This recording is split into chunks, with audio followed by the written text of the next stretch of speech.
walked into the room, we had a party yesterday. Didn't we, Pat? And I'm sure we're going to have a party today. We've got Lenny. Oh, yeah, we're going to party hard. We are. We're going to show them. We are going to We're going to bring it back. We're going to bring it back and break it down. Yes. We are going to do this. So I want you all to get ready because it's time for the party. It is time for the party. So it is Hump Day, folks. We are here at Intentional Talk Radio Network, and we are bringing you a good time. This is where we talk to you, for you, with you, and about you. And it is all good. It is all good. We are going to bring you the news and views that you can use. And we talk a lot about COVID-19. Oh my God, what are we going to do about COVID-19? We've got to do something about it. We all have to be vigilant. Please wear your mask. Don't let me catch somebody out without a mask. It ain't going to be cute. So wear your mask. Wash your hands. You should be doing that anyway. Stay home. If you really don't have a reason to go out, please stay home. Please stay home. If you have to go out, please wear a mask. And please, y'all, we're all in this together. And we've all got to be vigilant, and we all have to do our part. And remember, we've got to be well because we all have to vote in November. We have to vote. So we don't want anything, especially COVID-19, to get in the way of voting. We cannot do that. We have a maggot sitting in the White House. We've got to do something about the maggot. And we all have to be the swatter to get the maggot out. So please, let's do our part. Let's do your part and everybody's part in making sure we don't have any interference in November. We've got to do that. So how's everybody doing? Are you there, Ken? I am here. What's crack-a-lacking in the Big D? Oh, it's hot as a firecracker out here. Almost. And I'm cold. You see, I got on a jacket here. I'm freezing. And Pat's here in Dallas, but she's always got a jacket on. Pat always has a jacket on. If I go I'm always outside, I'll be warm, but in here it's freezing. And Tanya, our other host, is out there by the water, and she's got on no sleeves. How are you doing that? Well, I just came back from Inglewood. I told you my son had baseball, and it's a lot warmer there. So I was a little hot. It's warmer in Inglewood? I'm further inland than Inglewood, and I'm freezing.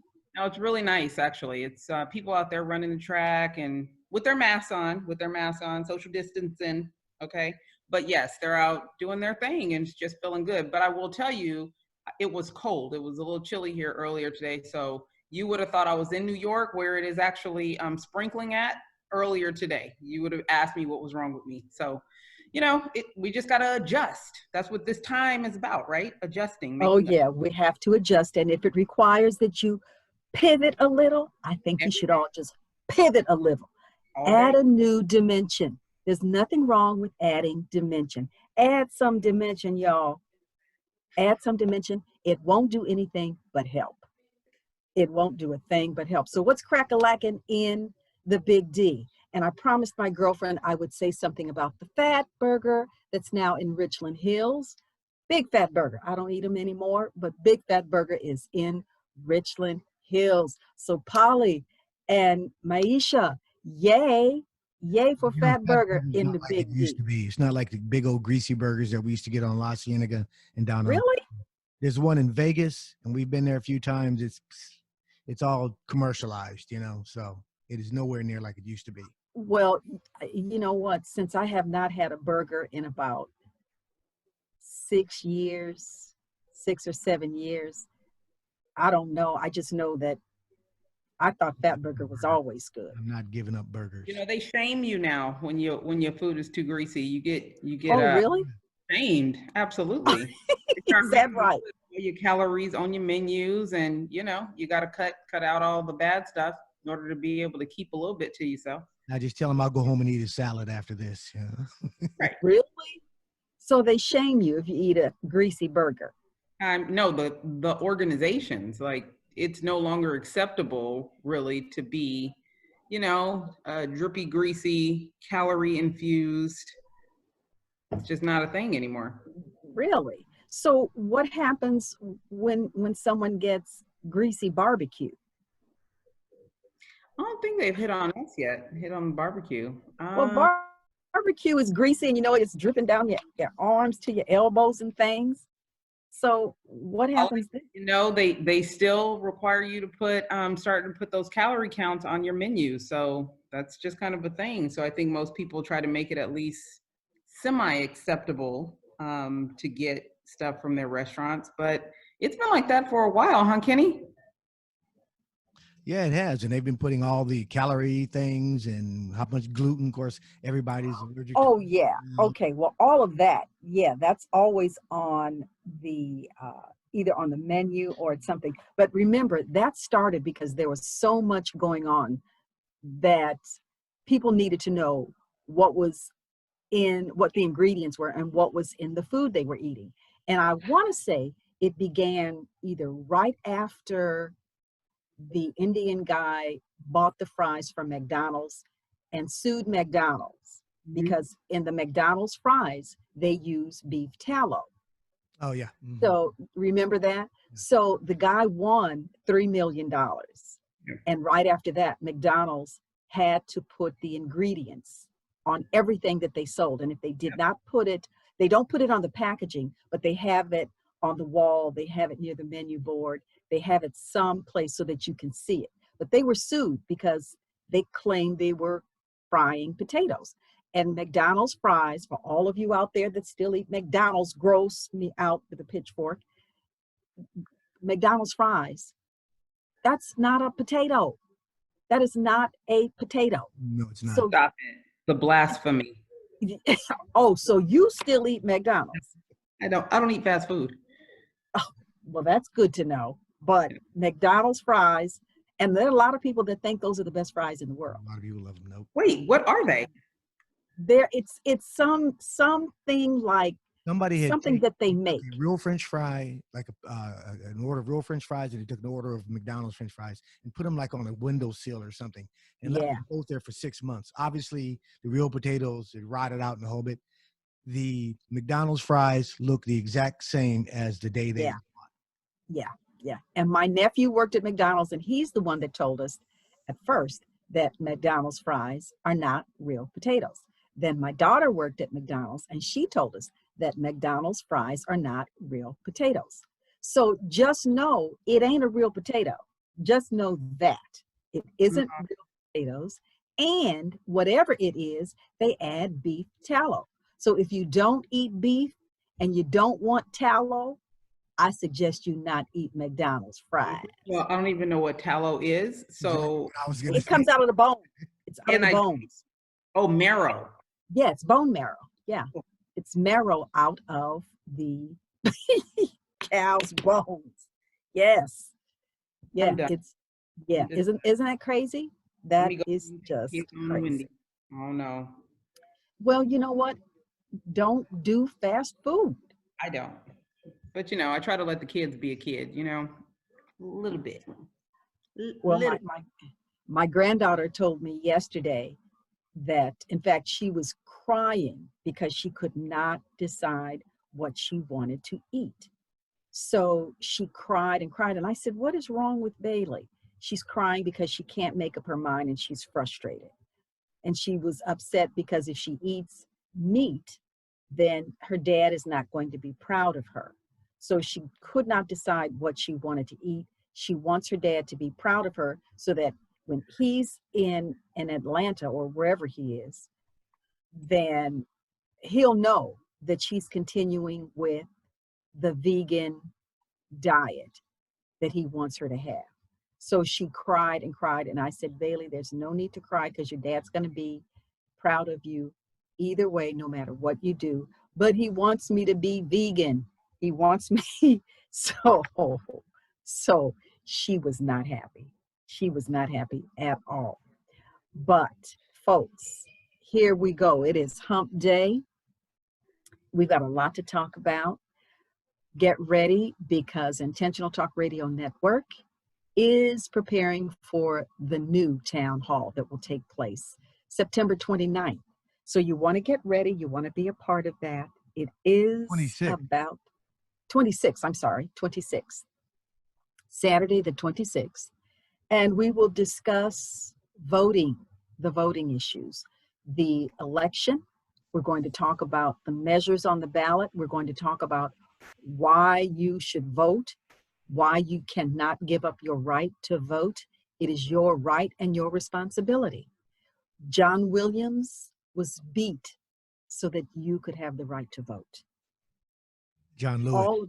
I'm sorry, I'm looking at Lenny Williams and saying Williams. Lenny Williams and John Lewis. John Lewis gave up his life so that everyone would have the opportunity to vote. Mr. Williams? Yes. Would you like to say something about John Williams or the right to vote or John anything? Lewis. John Lewis, yes, yeah. This is good. Williams on the brain today. Yes, right. Yes, right. And you know what? I'm going to get rid of that name Williams. I'm going to get rid of it. Yeah, that's a good name. I got to get rid of it. Got to get rid of it.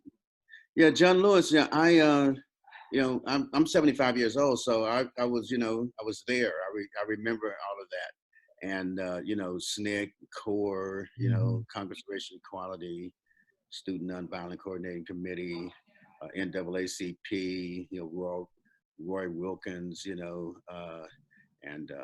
all the people at various organizations. So definitely, I remember John Lewis doing his thing, and he's been out there for a long time, fighting for rights, and we're definitely going to miss him. And I was thinking about it, just how people like that, they give their lives to. And to an idea, cause. To the cause, and then you have so many people, when November 3rd or 4th rolls around, that don't even get up and go vote, and it ought to be a crime. Casual lace, attitude toward voting is just a shame. You think about all of the people that Whitney Young. You just go down the line. C.T. Vivian. I guess he died the same day. Yes, same day. John Lewis. He was 90, I think 95, who was one of Martin Luther King's lieutenants. So just so many people who.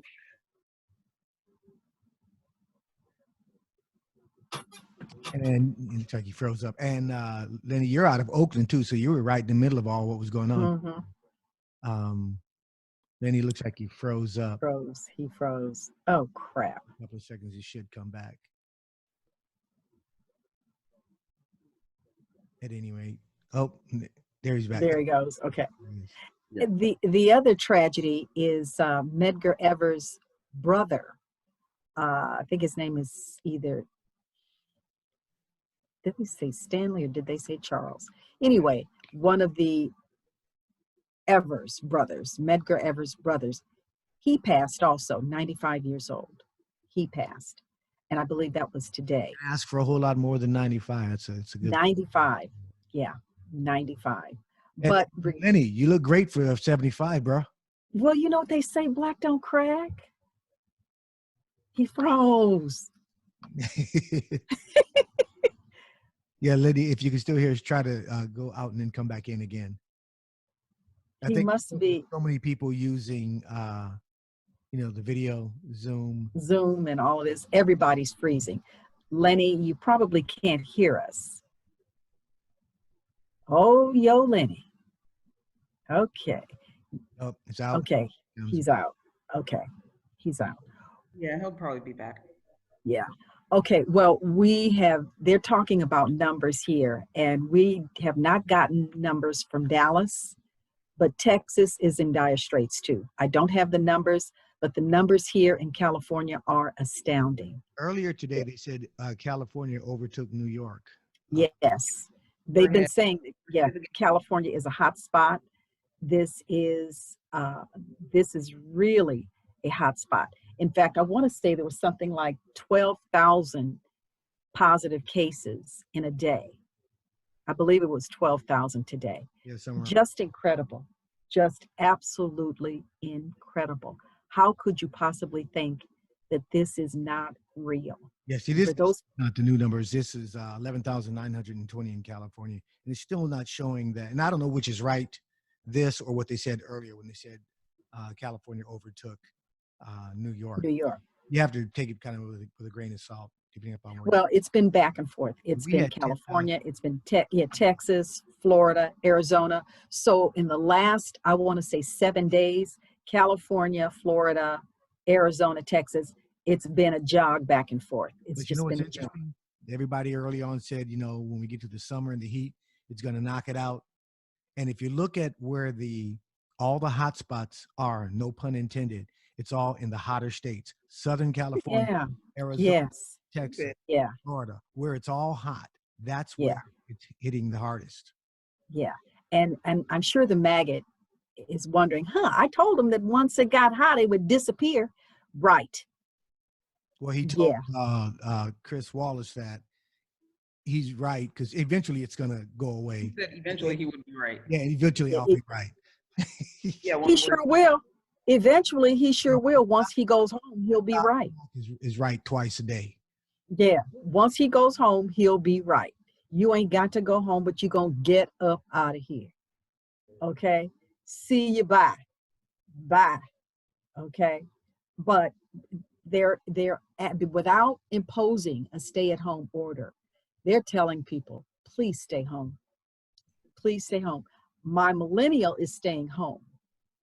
My Gen Xer, she getting on the road. I said, Kiki, she's going up to the Bay.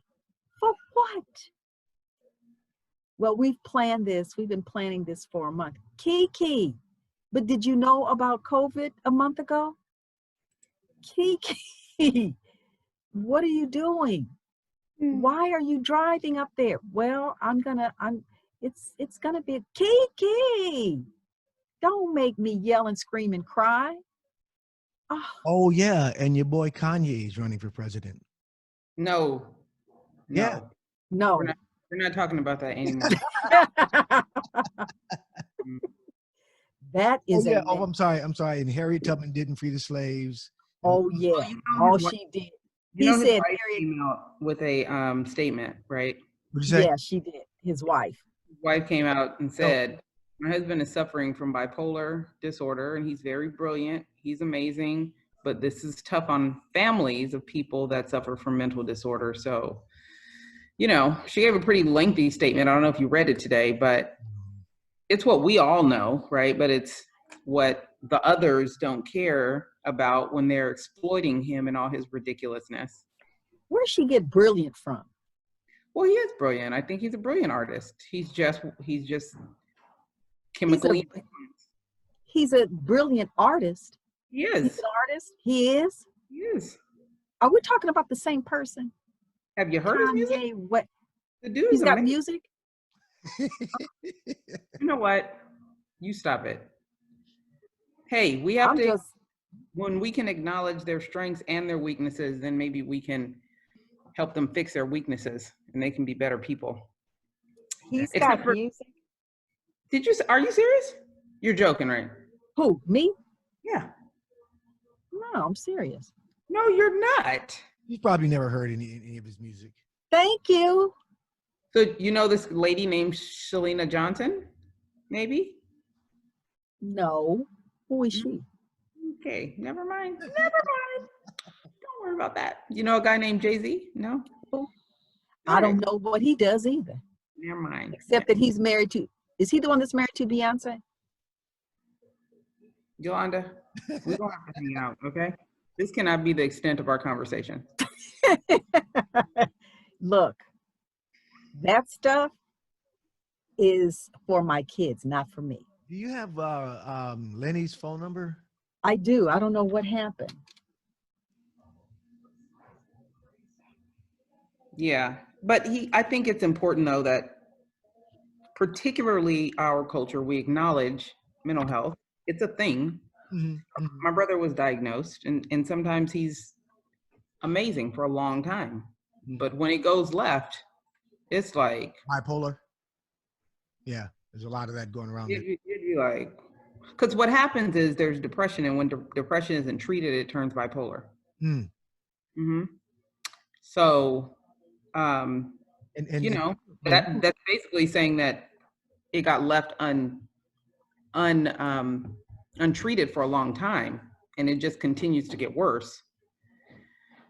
And even when he did get initially diagnosed, it had already been at its extreme point.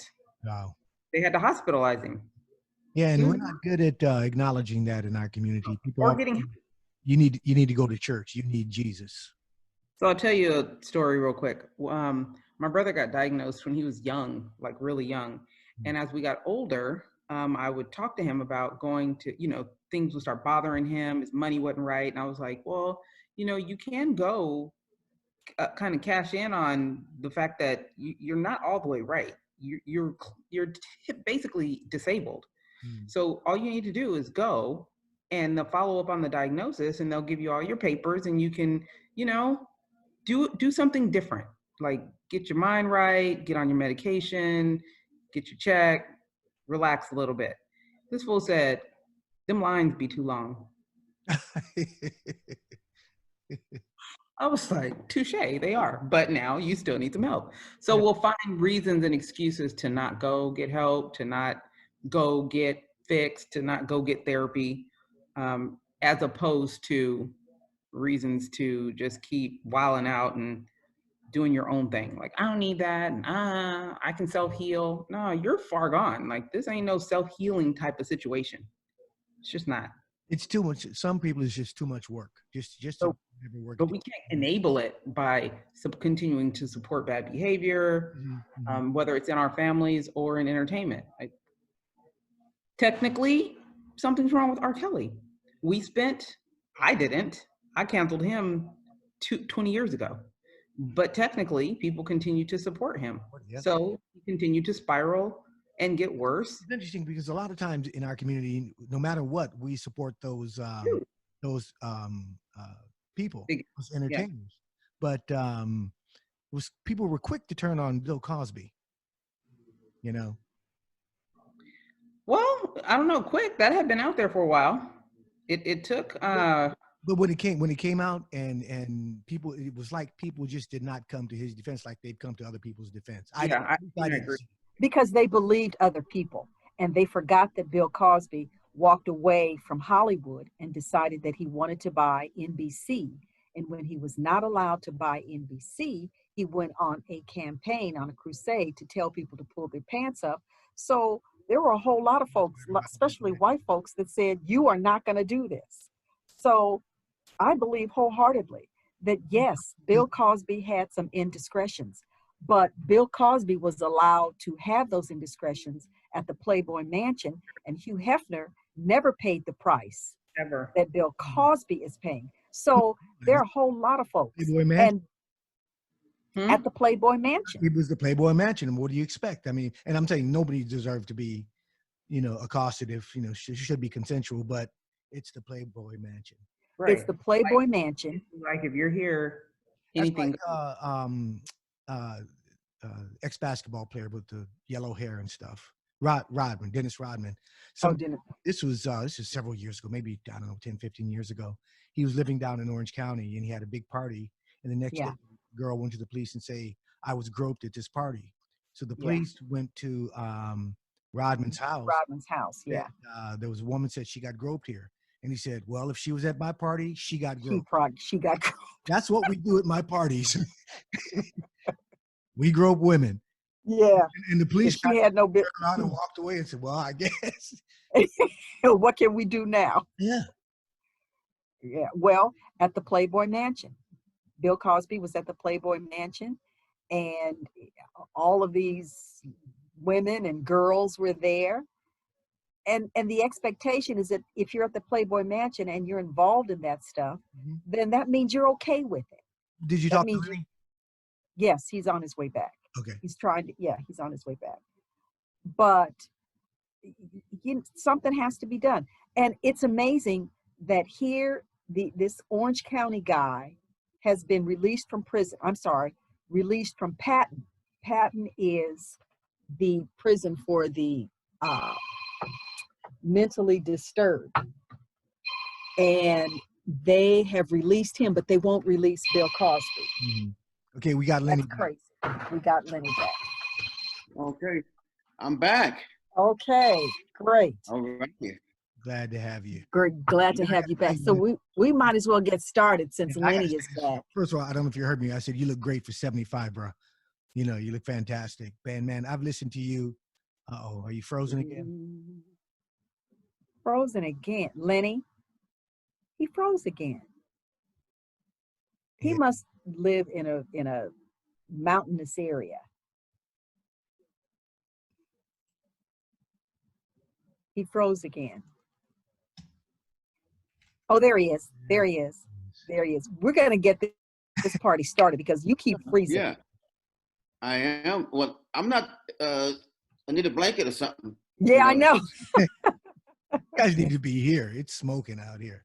But Lenny, I've listened to you for years, man. Loved your music since back in the day, and when you were with Tower of Power. Went and saw you guys several times. The stuff you did as a solo artist, man. It is an honor and a pleasure to meet you. Truthfully, man. Truly. I tell them guitars on the wall back there. Yeah, I dabble a little bit. Yeah. So what have you been up to these past few years? Oh, well, I've just been working. You know, I've been doing a lot of traveling around, you know, doing shows, and up until the COVID virus, I was working every weekend. Oh wow.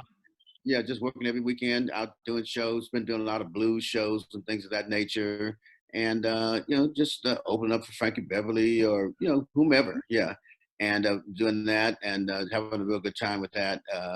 And I was the Temptations, and then I've been working on music, writing songs. I got a new CD that's out, just came out just a few weeks ago, and excited about that. So you know, just you know, keeping it moving. Yeah. That's wonderful. Absolutely wonderful. So where were you supposed to be?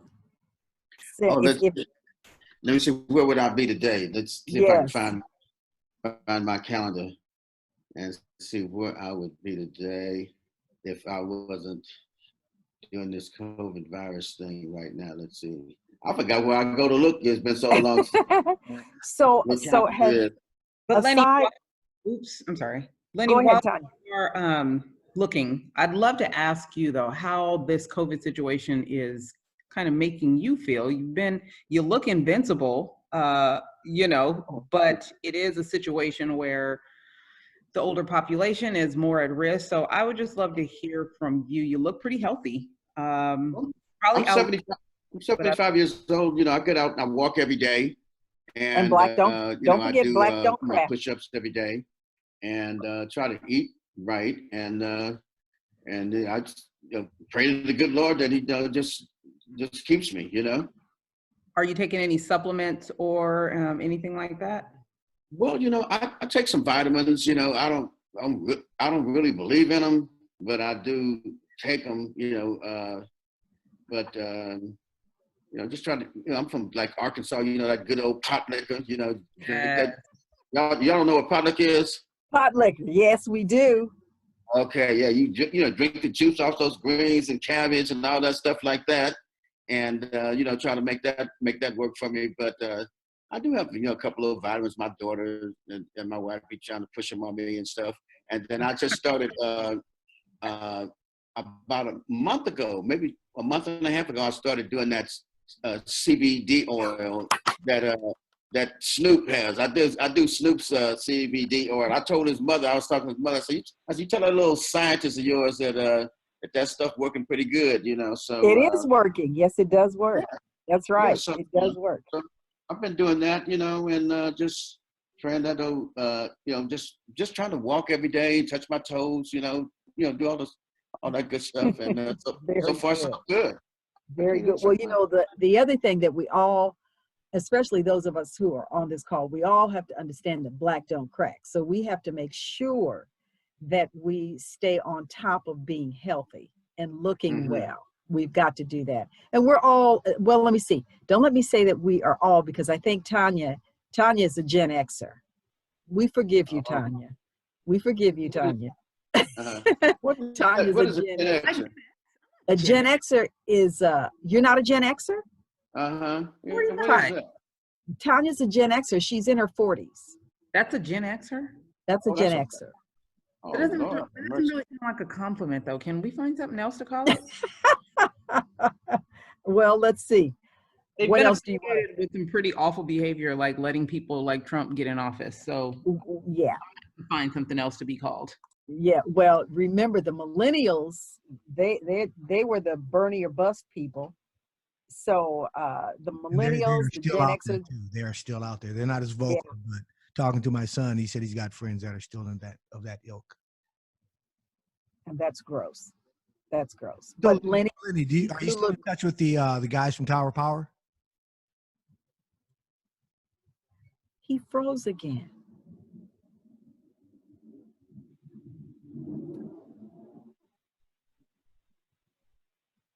Yo, Lenny.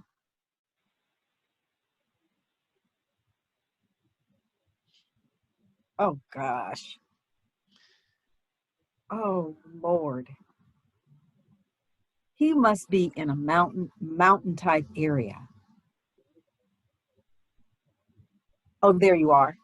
Yes. Okay, there you are. There you go. The one that keeps dropping off? You keep freezing. Oh, okay. Are you up in the mountains? Are you in the hills? Well, I kind of live in the hills, sort of, yeah. But Okay. That could but have something to do with it also. Because the okay. signals are weak. The signals are weak. And since COVID began and everybody is at home on their computers, everybody's on the internet. So the internet did not know that all of this was going to happen. So the Oh, signals are weak. Everybody's on their computers. Everybody's using Zoom. Everybody's using something. So yeah. it creates a weakness in the link. So Okay. I was Yeah. asking, I just realized I would, if it wasn't for the COVID, I would be in Portugal right now. Yes. oh, Oh, wow. Really great. Yeah. a bummer. Solo, yeah, yeah, bummer. So, Well, Lenny, are you still in touch with the cats from Tower Power? Every time I ask him a question, he freezes up. you wonder why. I'll just shut up. And you guys take. So Lenny, okay, okay. Lenny, move around a little bit. We're gonna have to have him on again so we can get a real good interview on this. Is just Yeah, this is crazy. This is crazy. Lenny, move around a little bit. Can you hear me? He can't hear me. Lenny? Okay, Lenny. He can't hear a thing. Oh, crap. Lenny. Yo, Lenny. I tell you what. Why don't we play some? Yeah, play some Tower of Power and some Lenny Williams.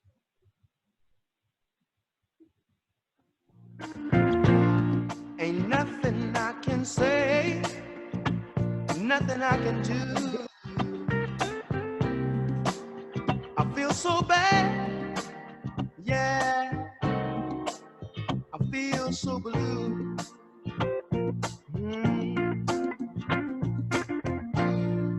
I got to make it right for everyone concerned. Even if it's me, if it means just me, what's getting burned? 'Cause I could never make you unhappy. No, I couldn't do that, girl. Only wish I didn't love you so. Makes it so, so very hard to go. So very hard to go. 'Cause I love you so. So very hard to go. I love you so.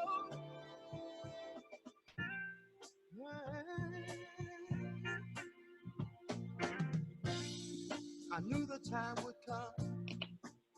I'd have to pay for my mistake. All right, we're gonna listen to the rest of that later on, and we've got a couple. I've got a couple of other tunes queued up. But what I was asking you, Lenny, is that I hope you're still there. Yeah, I'm here. Okay. Are you still in touch with the cats from Tower Power? Do you talk to those guys? You guys ever have? That's interesting. I just emailed emailed Emilio Castillo today, as a matter of fact. Yeah, just checking in with him, see how he was doing in this COVID virus. It's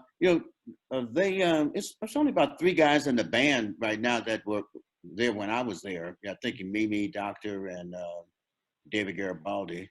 Yeah, but I keep in touch with a lot of the guys. You know, I talked to Bruce Conti. He lives over in the Philippines, and Chester Thompson. He's around in the Bay Area. Yeah, so we keep in touch. Pretty much.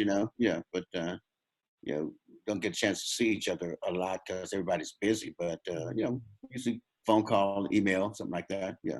And you were there. As long as my royalties come to the right place. Yeah. You were there during the heyday when you guys were really pumping out the hits, man. Right.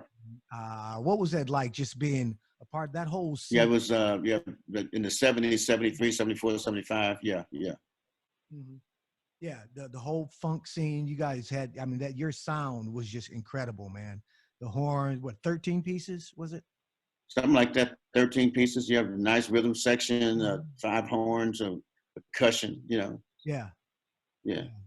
Outstanding. Now, you were living in the Oakland area when you started with Tower Power, right? Right. Yeah. I grew up in Oakland. Mm-hmm. How did that come about that you hooked up with them? Well, I did a record. My first record I did back like 69 or something like that, 68, 69. And so a friend of mine, I'd never done a gig I've sang in church, but I'd never done a gig with anybody, outside the church. So a friend of mine hooked me up with this guy that was managing bands, took me out to the suburbs to meet this little band called the Motown Soul Band. Mm-hmm. And I hooked up with them, but some of them were still in high school. And so, we did a few little things, but it just, wasn't my cup of tea at that moment. And so fast forward a couple of years later, I was hanging out with Larry Graham. He's in Sly and Family Stone. And we were writing songs. And Larry's like, hey, let's put some horns on these songs. So we called this band Tower Power to come over. When they walked in, I'm like, oh, these are little dudes from Motown Soul Band. They changed their name. They kind of grown up. And so we connected with them, and I started writing for them. And then I wrote on their second album. And then by the third album, turned around, I was a singer. They were having some problems with the guy who was, their singer. And I think he was banging heroin and, all the stuff that comes with that. And so I just slid right on in, became not only a writer, but the singer of the band. Mm-hmm. And you became the face of Tower of Power, basically. Yeah, basically you could say that. Yeah, right. I mean, it was just the timing was perfect. You know what I mean? It's like, wow, it's like going to the Bulls, the year that, Michael broke out and they started winning the championships. It's like, hey, I was sitting on the bench for all 6 titles. I got 6 rings. What's your name? So, but I did contribute. That's for doggone sure, as writing and singing. Yeah. So, I just perfect timing. Yeah. And I think anybody that thinks about Tower of Power thinks about you and the hits that you had. I'm looking at I've got Urban Renewal album. I've got Back to Oakland, Tower of Power. It just says Tower of Power on the label. He's got you guys in concert with you walking across the stage. I love that album, man. It's so very hard to go. What is hip? You've got the Funkifies. All the syncopated rhythms, all the stuff that was going on. That was just killer stuff, man. Yeah, I was glad to be a part of it, because I just came at the right time. I was hanging out with John Fogerty and people like that, Sly, and I read you did something with, was it John Fogerty? Let me see. Yeah, John. When I first started, John had a group called the Gollywogs, and Gollywogs. Yeah, he had a group called the Gollywogs, and we were hanging out. And Huey Lewis had a group called Clover, and everybody just trying to make it, and here I am, that was before Creedence Clearwater, huh? Yes, that was about a couple years before Creedence. It was the same guys, his brother Tom, John, Tom, Stu, and Doug. Yeah, the same guys. They just changed their name and bam, So what did you do with the Temptations, or what have you done with the Temptations? One of my favorite groups. Well, I traveled with them a lot, doing shows with them and things of that nature, and so had a lot of fun doing that. The Mighty Temptations, so all the Mighty Temptations. Yeah, right. So it's always fun to do shows with them, Oh, and right. always going to be a lot of excitement, a lot of good music, Yeah. Yes. Yeah. Yeah. And Yeah. back in those days when I wasn't married, a lot of pretty girls, Yes. Yeah. And so you cut 2 singles that were actually written by John Fogerty. Yeah, I did. As a matter of fact, yeah. Lisa's gone. Yeah. So we asked yesterday, we had Cheryl Cooley on. Oh, yes. And one of the questions that Kenny Hendrix asked Cheryl was, have you ever had any undergarments thrown at you? And oddly enough, she did. She did. She did? Oh, well. She did. Well, tell her I want them back. I remember that. Hang them on my wall, right? Yes. Hang them on your wall. Okay. Yeah, Okay. I'll tell her you want them back. My one moment of indiscretion, yes. Yeah, your one moment of indiscretion. So how many moments have you had on stage like that? It's happened quite frequently. Yeah, right. Yeah, Really? especially in younger days. Yeah, and surprising enough, it still happens now. Yeah. Right, You're kidding. Yeah. People still do that? Yeah, and that's a real thing. Yeah, and they but generally, I found out that a lot of times they know that they're going to do it. It's not so much a moment of where they get caught up in a moment. They'll go and buy something, particularly for that. It's not like they take it off. Yeah. It's usually let's hope not. Yeah, right. Something new, and and they have it in their purse and they throw it up there. Yeah. Yes. Yeah. So I would love to know what you think about today's music, and if there's anybody you actually like. Yeah, today's music is cool. I mean, I think that myself, I try not to be a critic of today's music, and because I know when my music was out, or I think about my parents, when the music that they liked was out, I'm sure with their parents were probably saying, "Oh, this music is whatever," But I mean, I like it. Sometimes I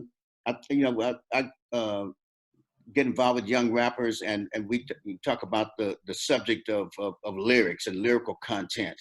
And then some people just kind of get locked into a certain thing. And I was like, okay, you have to keep your mind open, because what if Disney calls you and say, hey, I want you to write something, that you have to write something that's family oriented or oriented to kids. And if you're just on that street thing, then, you may not, you might miss out on $1 million gig, So, but in terms of the music, in terms of the creativity, I mean, I like it. I pat my foot to it, and but I think the lyrics, that they put down women and things of that nature, and they glorify a lot of drugs and violence. I think that people probably need to kind of move beyond that, because music does have a lot of influence on people. And so I guess the same thing, with movies or books or anything like that. A lot of times people kind of focus on music, and they forget about what. Sometimes I watch movies and it's like, wow, movie been on 3 seconds, and and 5 people that got killed already. And so I think that just in terms of the arts in general, people need to kind of be careful what they write about or put out there. But people that I like Trey Songz, I like Anthony Hamilton, people like that. Beyonce, just like, I just turn the radio on and listen, and it it sounds good to me. Yeah.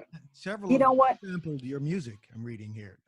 Kanye has, Jay-Z, Trey Songz. They've sampled some of your stuff. Yeah, they sampled my music, and I appreciate it too. I mean, when Kanye and Twista sampled my music, I think off of that just one sample, I made $1 million. Is that right? What? Yeah, just that one song. I was like, oh, I'm walking around with a big old sign, sample me. Yes, right. Yes. Yeah, I need to be sampled. Yes, yes. So when they sample your music, are they incorporating that into the stuff they're doing? Yeah. So what they do is it's a kind of derivative of what you do. It seems like when with your grandmother's recipe, she might put a pinch or something, and then you put 2 pinches in, Yeah. And so, but the thing about it is, because I've copywritten that, and I own the publishing to it. The publishing, you have to get paid.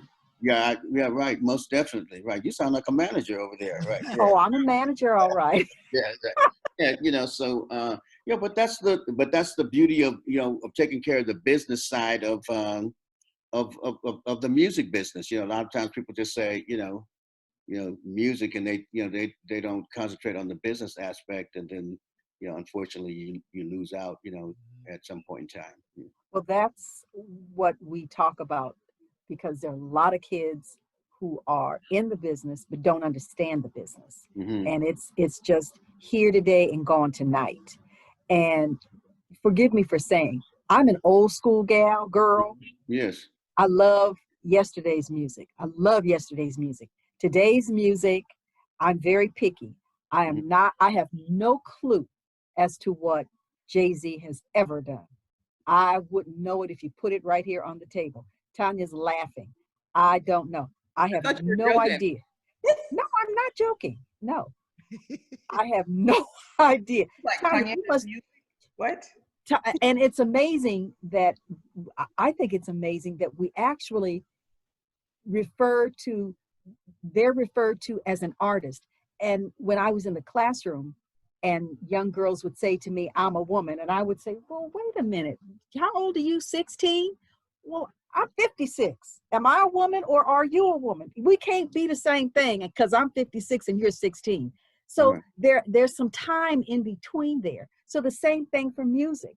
So an artist, for me, and this is personal, an artist is not an artist because he says he's an artist. What do?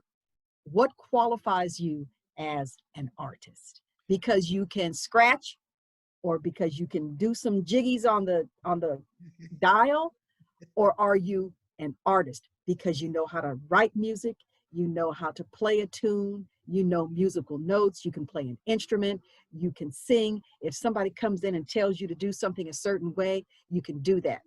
Or are you something else? So when I hear artist, I'm thinking of somebody that can do all of it. I'm Yeah. not thinking of somebody that can maneuver controls on a board.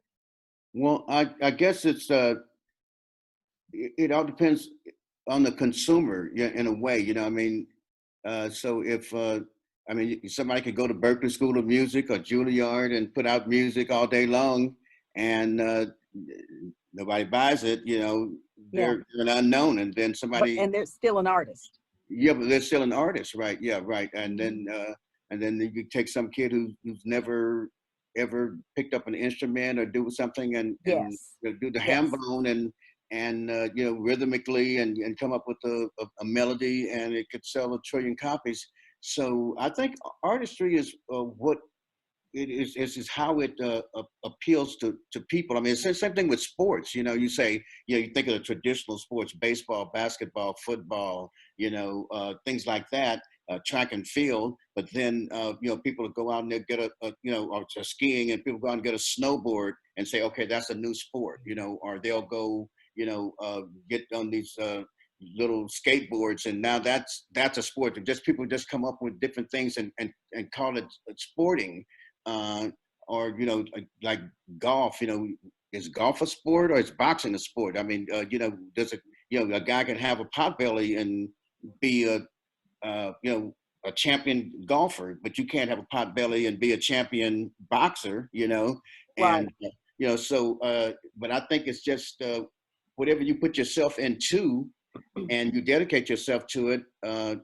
When it comes to music, it's like people scoffed at rap, but now everybody's doing rap. Black people, white people, older people, rock groups, you Yeah, name it. different language. Everybody's I mean, doing rap. Rap is the preeminent source of music today. Okay. there's French And rappers, there's Spanish rappers, there's all. Yeah, yeah, everybody raps. yeah, Everybody, Asians rap. right, Everybody raps. right, Okay. yeah. But I look at, when I think about an artist, when I think about a musician, Mm-hmm. I go from people like Louis Armstrong, Ella Mm-hmm. Fitzgerald, uh, Mm-hmm. Diana Washington, Mahalia Jackson, uh, Herbie Mann, John Coltrane, Mm-hmm. just those. So, because I'm old school, I am a seasoned woman. Mm-hmm. So I'm looking at those things that I grew up with. the things that had real, true meaning. There were no disparities in that music. You never heard Smokey Robinson or the Temptations or your Tower of Power, even in your music. You never heard anybody call a woman or girl a butt I tut cut hut. Okay. You never heard that. You never heard in any lyric somebody referring to someone as a HO. You never heard somebody talking about I'll drag you through the whatever. Men had love songs.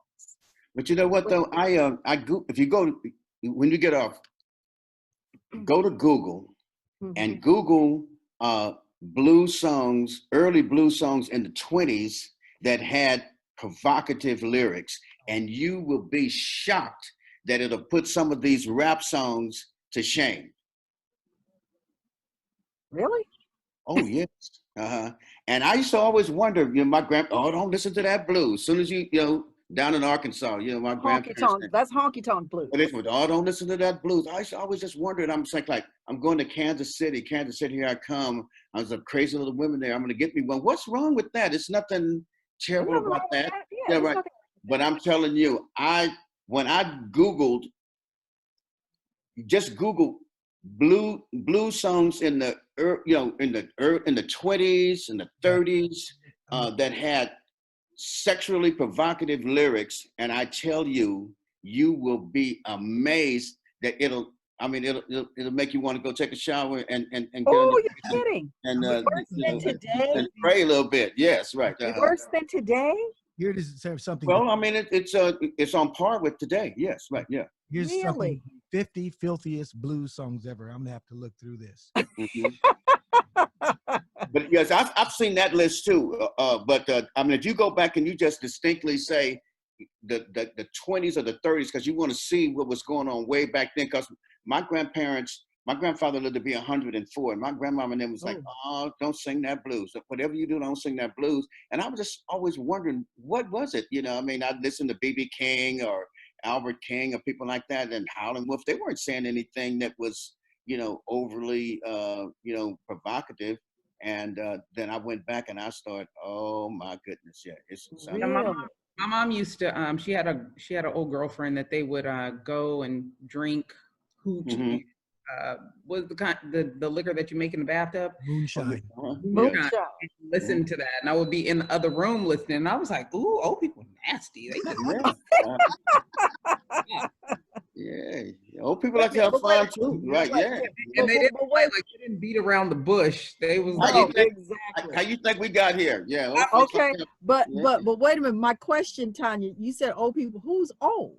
Back then, when I was like 13 and, she was okay. like 65, 70 and listening to all this old nasty music, I was like, oh, they nasty. Like, we can't, this is when rap first came out. I was like, they call us nasty. Like, they Number nasty. 12 on the list is My Ding. Where you make babies? It's like, yeah, right. Number 12. Number 12 is My Ding-a-ling. Number 11, Big Long Sliding Thing. Number 10, Hot Nuts. Number 9, Johnny Walker. Backdoor Man.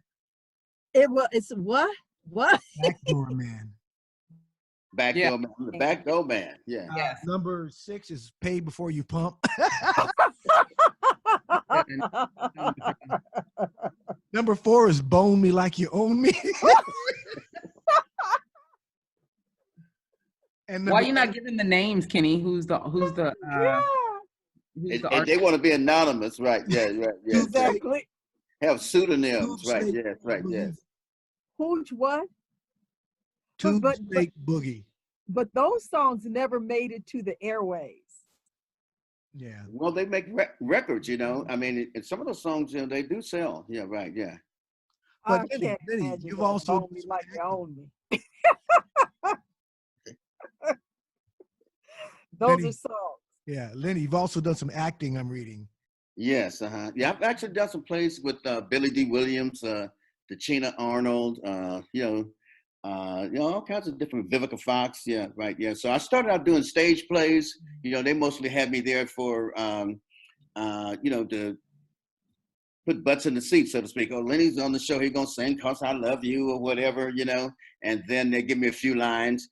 And that, that worked real well for me for maybe about the first 4 or 5 plays. And then I got into play with David Talbot, is a playwright. And so I'm looking for my, I get the script, I'm looking for my lines, and I've got 1 or 2 lines, and the next page, about 3 or 4 lines. Oh yeah, this is true to form. Then I turn the page, the whole page is me. And then it's like 5 pages of just me. I was like, oh Lord, I can't do it. Can't do it. Yeah. And he said, no, you signed up for it. You're going to do it, and I'm going to teach you. And so I eventually, just kind of, learned how to make it happen. And, so like I said, I, played Billy D. Williams' brother in a play, and was in with Tashina Arnold, did Vivica Fox. Actually, I got to kiss Vivica Fox. Right? Oh, stop! Yeah. Oh my God! What did your wife think of? What did your wife think about that? What did your wife think about? I brought the money home, right? Yeah. So it's just acting, right? I acted like I didn't like it, Right. Yeah. You acted like you didn't like it because it's just acting. Yeah, it's just acting. Yes. You're gonna get a whooping, Lenny. It's just acting. Yeah. I'm gonna get a whipping. I just like if you whip me, you got to whip me for 20 minutes. Got to make it good to you, yeah. Yeah, exactly. Yes. Okay. So that's sort of like yesterday with Cheryl Cooley. We were all meeting in the ladies' room. Okay. Okay. I wasn't there, so. Oh, yeah, you were. Yeah, you were meeting in the ladies' room just like we were, because the men all pause when I walk into the room. Okay. Yes, they do. Yes, they do. Yes, they absolutely do. So, Ken, we've got Lenny back, and it looks like he's defrosted now. So let's hear some Lenny Williams music. And Lenny, just so that you know, it's very hard for me to keep still. I'm not one of those kids that can keep still. Okay, well, shake it up, baby. Yeah, shake it up, baby. Yes. Twist and shout. And this is one of my son's one of his favorite songs, by the way. And he's only 35. He's 35? I think. Yeah, 35. Oh, this is the song that everybody loves. This is the song. You know I love you. Lenny, I cannot tell you how many people love this song. Every time I hear something, I say Lenny Williams, they say, oh, I love that song. Yeah. Oh my God. They love that song. And I'm pretty sure Tanya loves it too. Oh yeah. Now, what inspired you to write this? Well, yeah, I had a guy that used to work on my house all the time. He was a carpenter. And he'd always tell me about his son was a great dancer, singer, songwriter, and just one of these talented kids. And I really didn't want to meet his son because, your parents, they think their kid's the greatest thing since ice cream. And so finally I relented, and I said I would meet him. And so I came over, and he was definitely what his dad said he was. He was a great little songwriter and everything. And him and I started writing songs. But one time he told me that he had to be inspired to write. He has to get an inspiration. And I was saying, wow, it's really interesting. The guys at Motown, the songwriters at Motown, they get over there at 9 o'clock in the morning, and they punch in, and they just sit in the room all day, and they write songs and punch out at 5 o'clock. No inspiration. Just that's what I do. You know what I mean? I'm a songwriter. And so one day he came by the house to write songs, and I didn't want to write. And he asked me why, and I was saying, well, me and my girl had got into it. And he said, well, what would happen if you was at Motown? You'd have to write, and you'd just miss the whole day of work, right? And so he challenged me, and then so we went in and sat down at the piano and wrote this song. Yeah. Oh, really? Yeah, and that's how it came you and the kid? Yeah. Mm-hmm. Yeah. Really? Wow. So did you and your girlfriend make up? Yeah, we had to do that. Yes. Oh, right, yeah. Yes, of course. That's the best part, ain't it? Yes. That's the best. Making up is the best part. That makeup, yeah. That's let me see. Makeup. Makeup. Yeah. Makeup. Break up to makeup. That's right, because makeup is the best part.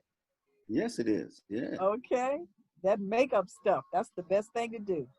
Yes, it is. Yeah. Okay. Yeah, so we Okay. wrote this song, and you know, that song's been kind of a mainstay. You know, people just love it. Yeah, You they know? do. They love Mhm. that song. They love that song. And I cannot tell you how many people say, Lenny Williams, oh, I love that song. I love that song. Wow, really? And you know what? This is Black Music Month. So it is really and truly an honor to have you on with us during Black Music Month. And we do Black Music Month to honor all the musicians, the artists, the legendary powerhouses such as yourself. So Oh, we are thank really you. and truly honored to have you on.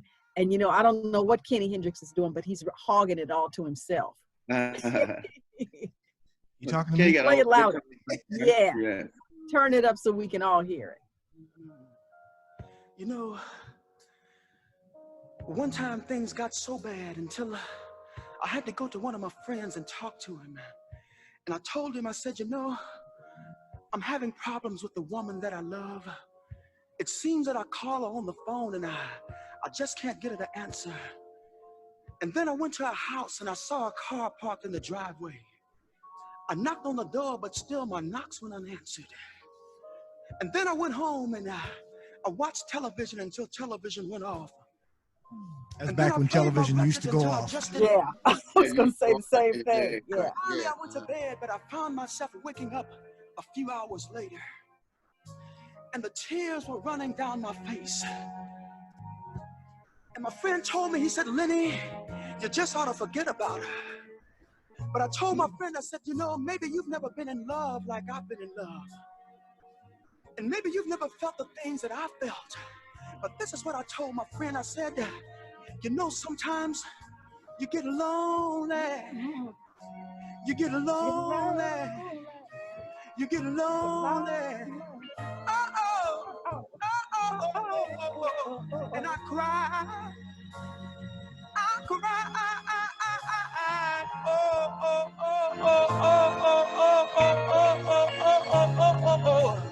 And the tears would fill up in the wells of my eyes, oh baby. And then it got so bad. It got so bad.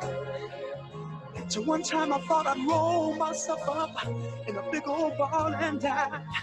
And then I met you, darling. Whoa. And you smiled at me. Oh, it was such a pretty smile, yes it was. And you reached out your hand. You helped me. You helped me. Yeah. Oh, I'm glad, baby. I'm glad, baby. Oh, baby. I won't ever leave you, baby. I won't ever grieve you, baby. I'm gonna love you. Oh, baby. I'm glad, baby. Oh, yeah, baby. Oh, I love you. I love you. I love you. I love you. Oh, I love you. I love you. I love you. I love you. I love you. I love you. I love you.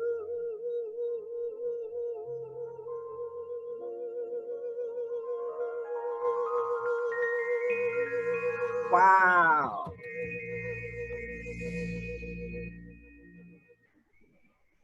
Wow. Now that's music. That's music. Now that Yeah. That is music, and that is music to my ears. That's music. That's music. That doesn't compare. You cannot compare that to this. Mhm. I'm sorry. You just cannot compare that to this. Yeah, that was a long time ago. And today's our wedding anniversary, as a matter of fact. Yeah, 40, Oh, really? 43 years. Yeah. 43 years. Mm-hmm. Oh, congratulations. I keep telling her to leave, but she won't. oh, Don't you hate me? Wonder why? Because you keep singing. That's why she won't leave. Oh, you think that's it? I think that's it. Uh-huh. Because you sang that song, that love song. Yeah, some of that And sick blues. Yeah, and see, she Bone me like figures. you own me. Like, can I bone you like I own you? Bone me like you own me. Exactly. She didn't need to leave. We got to take a quick break. Yeah. Pay some bills here. Okay. And we'll be right back. And let's, folks, remember this is Lenny Williams, and we are celebrating Black Music Month with the real deal. So come on back. Kitty Hendrix will play us out of here. We'll be back in just a few moments. Folks, be right back. Stay where you are. Come on back. We're here with Lenny Williams. Come on back. This broadcast is brought to you by Central Neighborhood Health Foundation. Central Neighborhood Health Foundation has 7 locations to serve you: Los Angeles County, San Bernardino County, and Riverside County, with headquarters in Los Angeles on Olympic Boulevard. Central Neighborhood Health Foundation offers general medicine, pediatrics, and women's medicine. CNHF provides affordable, quality health care by appointment or by walk-in to their many clinics. CNHF is a Medicare-certified quality health care clinic whose mission is to minimize disparities in healthcare access and outcomes. CNHF provides quality patient-centered health for underserved and vulnerable multi-ethnic communities in Los Angeles, San Bernardino, and Riverside counties. You can also visit our social media sites, Central Neighborhood Health Foundation at Facebook.com and CNH Clinics at Instagram. You can also visit our website at cnhfclinics.org. And remember, there is COVID testing in June, Monday through Thursday, from 10 a.m. to 1 p.m. in Los Angeles. Inglewood Clinic, Monday through Thursday, from 10 a.m. to 11. And remember, the CNHF Brand Clinic 2624 Food Pantry, every first and third Mondays of every month from 10:30 a.m. till 12. And remember, your life, your health, brought to you by cnhfclinics.org.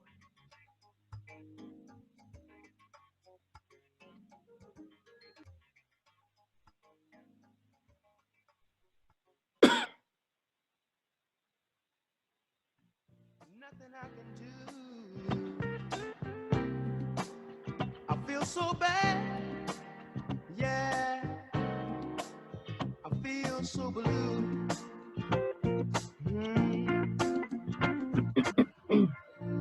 I got to make it right for everyone concerned. Even if it's me, if it means just me, what's getting bad? 'Cause I could never make you unhappy. This broadcast is being brought to you by Dr. Bill Relaford's Foot and Ankle Institute. Are you suffering from foot and toenail fungus? Is your back hurting and you don't know why? Well, it might be your feet that are contributing to your back and foot pain. Finally, you can get rid of back and foot pain and toenail fungus all in one visit to Dr. Bill Relaford's Foot and Ankle Institute. Dr. Relaford's antifungal treatment will have you asking, where have you been all my life? Dr. Relaford's foot treatment is known around the world. When you're ready to get rid of that nagging pain in your feet and back, call Dr. Relaford's office at 310-412-0183 for an appointment. Dr. Relaford is located at 455 North Prairie Avenue in Inglewood, California. Remember to call Dr. Bill Relaford's Foot and Ankle Institute for diabetic foot care, neuropathic foot care, and overall wellness. Dr. Relaford can be reached at relafordsinstitute.com. Remember to call Dr. Bill Relaford's Foot and Ankle Institute.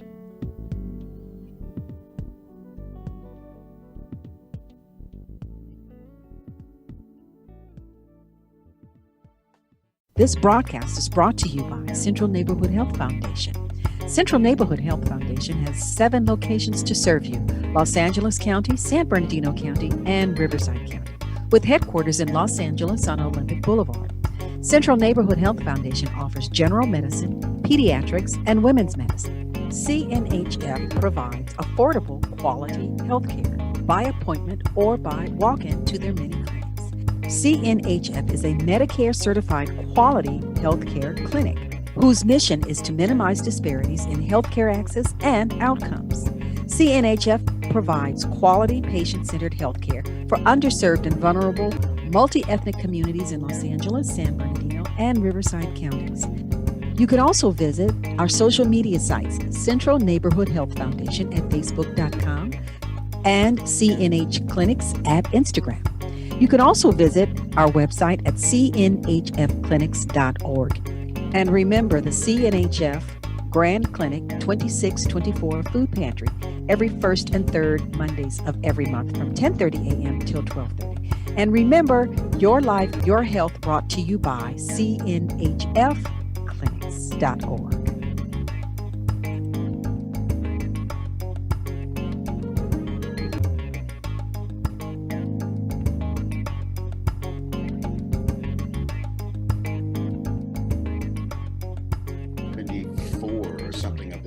Maybe it was 73, and we went to did it live at a sound stage. Yeah. There is a recording out there. Pardon? Is there a recording out there with you on it? Yes. Yeah, that was on that album that had the platform shoes or something. It's called. Oh, I think yeah. It was, Yeah. Right. Yeah. What is Hipper album or something like that? Yeah. But Yep. yeah, we did that. Yeah, that was great times back in those days. Yeah. I remember I'd never been to Harlem, and we did the show up there, and it turned out so good that they's like, okay, everybody, you get your own limo. So everybody we had our own limo, and the guy said, where do you want to go, sir? I said, I want to go to Harlem, and I just read so many books, James Baldwin books, and about Harlem, and I wanted to go, and it was just an amazing experience. Yeah. Wow. Very good. Very good. So, Ken, are you not able to pull that one up? You're still a young man. You're still a young man, Lenny Williams. Oh, well, I try to fake it a little bit, Yes.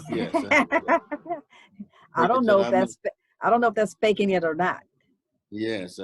Yeah. Well, that's not faking it. We're all chronologically seasoned people. But in our spirit, in who we are, like I'm the new 40, you got to be the new 45. Oh, okay. We'll make that work. Yeah, for sure. Yeah, we can make that work. We can make that work. I'm the new 40 and you're the new 45. Right. Yes.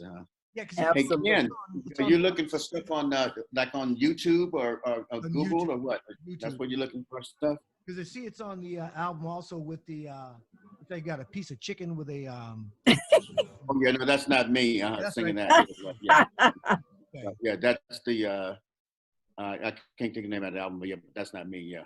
Yeah, I'm gonna find with you on it. Yeah, that's But I've got some new music out right now too. Yeah, that we just put out, and we're really excited about that too. Yes. Yeah. Is it on now? Your new music, is that with you, or is that with you and Tower of Power? Oh no, that's with me, right? Yeah, right. Just some new music that I've been doing, right? And so we're really excited about this came out. Yes, yeah. Got a song called, and that one just came out. Yes, we got a song called "Say So," and we've got a song called "Southern Girl." Yeah, that we're really excited about. Yes, yeah.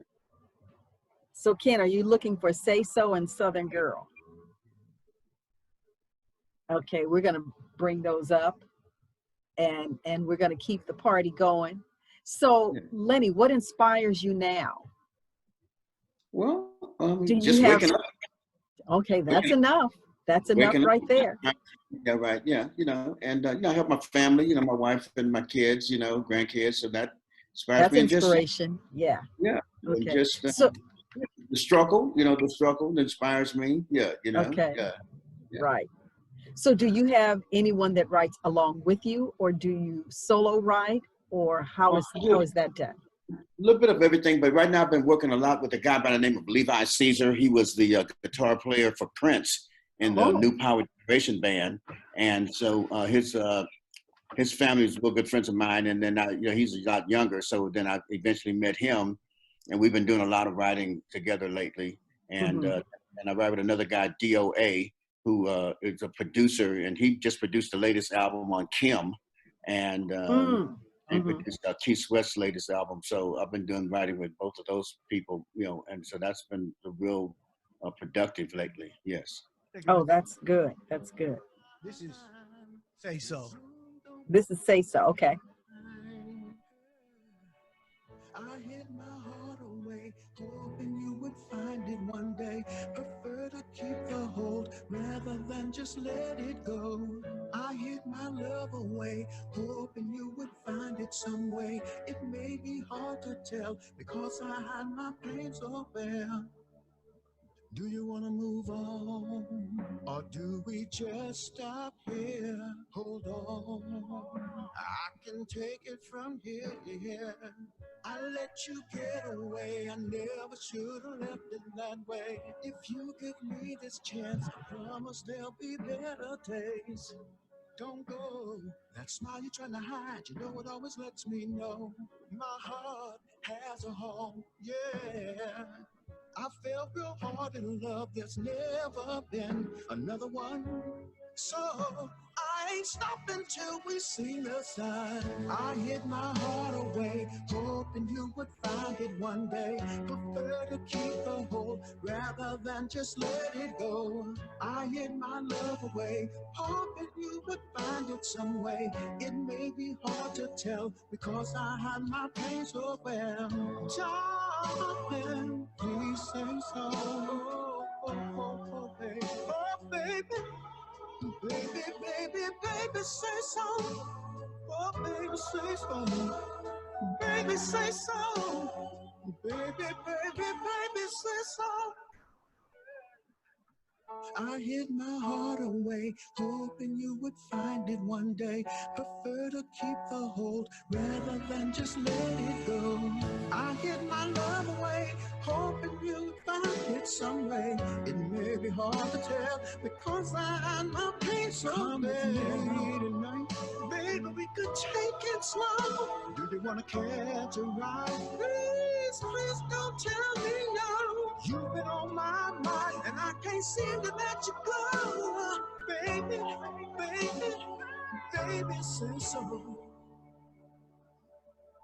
Baby, say so. Wow. Now that's called Baby Say So. Yes, Say So. Yes. Yes. Say So. Yeah. Yeah. That is good. Now, I hope it is okay for me to say this, but you and Ronald Isley sound almost exactly alike. Well, Ron's a little older than me, and I listened to some early Ron Isley, and I even listened to some late Ron Isley, and we both had the same idol, which was Sam Cooke. And so I think that sometimes that's why we sound alike in some instances, because we both kind of built what we do off of Sam Cooke. Yes. I wouldn't have said Okay. maybe it's because I don't know. I think I know what you're saying. I think when you hit the falsetto, I think maybe you're hearing that, but I wouldn't have thought to say that you sound like Ron Isley. It doesn't. To me, it sounds just like Ron Isley. Right, doesn't sound like to me. Lenny's. I love Ron Isley and I love Lenny Williams. Both are voices, and I've listened to them tons and tons. So just a matter of how you're hearing it. But great song. It's got great song. Yeah. Anthem feel. Great song. Yeah. It really does. Yeah. So I'll do that, and then I like the other song I'll tell you about is called "Southern Girl." Something a little bit different. When we're down south, we do a lot of what they call Southern soul music now. Kind of a mixture of R&B with the Southern sounds. Let's listen a little bit. I got that queued up here. Yeah. Southern Girl. Yes. Gotta go there, man. Hey. Oh yeah. We ain't talking about just the big cities. We're talking about backyards. Backyards. This is a party. It's that Southern soul music, yes. Yeah, that's Southern soul music. Come on, yeah. Talk about the Southern girls. The Southern girls. All my friends, they've been telling me about the girls down south. Say fine as hell. Whoa. Blind man can tell. That's why I want one for me. Listen, 5'3", or maybe 5'8". 5'3". 5'1.5". That's why I gotta stay away. Cause every time you come around, all I wanna do is pay. Hey. She bring you right on down. Oh, you can't get enough. Don't say what you won't do with a Southern girl. Southern girl. Hey. Come on, rock my world. Come on, rock my world. Girl, Come on, Southern girl. and them buns are burning hot. And we got a lot of power to go. You look good in them jeans. But them jeans, Oh. who you are. No, no, no. I want to thank your mama, named Sally, and that Negro, that's your daddy. For making you. And that Negro, that's your daddy. Yeah. Oh, that's a good one. That Negro, that's your daddy. That's how they do it down south. Yeah. That's how they do it down south. Yep. Running down to your knees.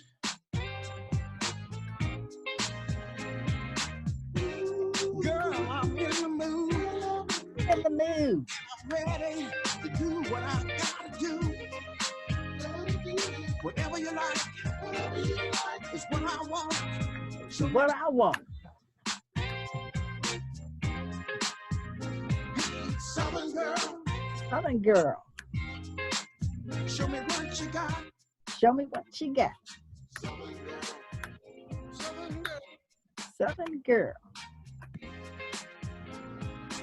Houston and Texas and Kansas City too. Jackson, Mississippi. Louisiana, Tennessee, Atlanta. down in Arkansas, North and South Carolina. There's girls for all of y'all. Carolina. Everywhere. I was up in New York City. I saw them. Matter of fact, I was up in New York City. Found Southern girls in New York City. Yeah, you know it. You didn't find any in California? Yeah, we found some in California. Yeah, we Oakland, yeah, San Francisco. San Francisco, Yeah. Los Angeles. You found Southern girls everywhere. Yeah. Now somebody wrote me the other day, said, well, I'm not a Southern girl. I said, well, where your grandmama from? Mississippi. I said, you Southern girl, you know. You a Southern girl. Yeah, she know, she put that stuff on you. Yeah, baby, this is the way you do it. Okay. Yeah. Everybody's a Southern girl. Everybody's a Southern Yes, girl. yes. Go ahead, Tanya. I would love to hear from you how you have seen the Bay Area change, because you've been there a while. I'm from San Jose, Yes. and also in Contra Costa County. So Oakley. Oakley. Like Richmond? So I was in Oakley when it was becoming from when it was a town to when Yeah. it became a city, and then in Brentwood. Oh, yeah.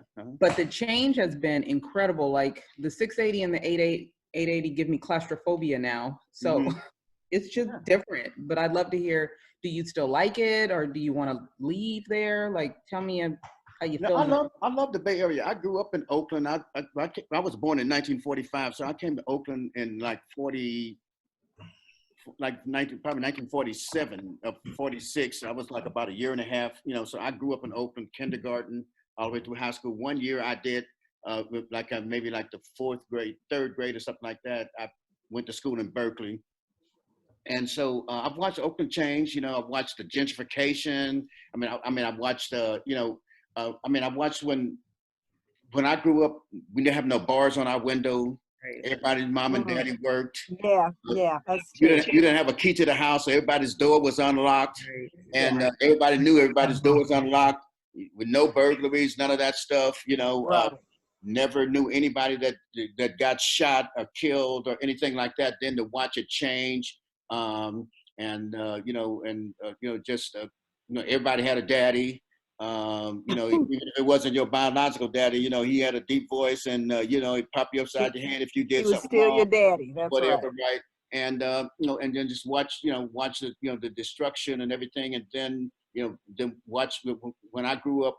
Most of Black people was in West Oakland. Then we started moving out toward East Oakland and started doing that, and integrating. And then somewhere around in the 70s, or say 75, 80, the people started moving out, toward Antioch, Pittsburgh, and Oakley, Clayton, and I've got a friend of mine that's a police officer, a Black police officer, and he moved to Antioch, because he didn't want to be running into everybody that he was arrested in Oakland.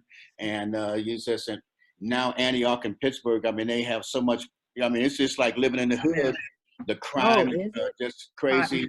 The school teachers, the white school teachers out there don't know what to do with those kids. I mean, half of them, 3/4 of them getting suspended. Yeah, getting suspended. Well, they don't know how to deal with our kids. You know what I mean? Whereas the teachers in Oakland who may say, well, talk to you, know how to talk to you or know how to settle you down. And so, they have all these problems, with the kids. I mean, it's just unbelievable. And the prices, now everybody's trying to come back to Oakland, so now you've got, where Oakland, West Oakland, all the traditional areas that were Black, or even in Richmond, they're all turning white now.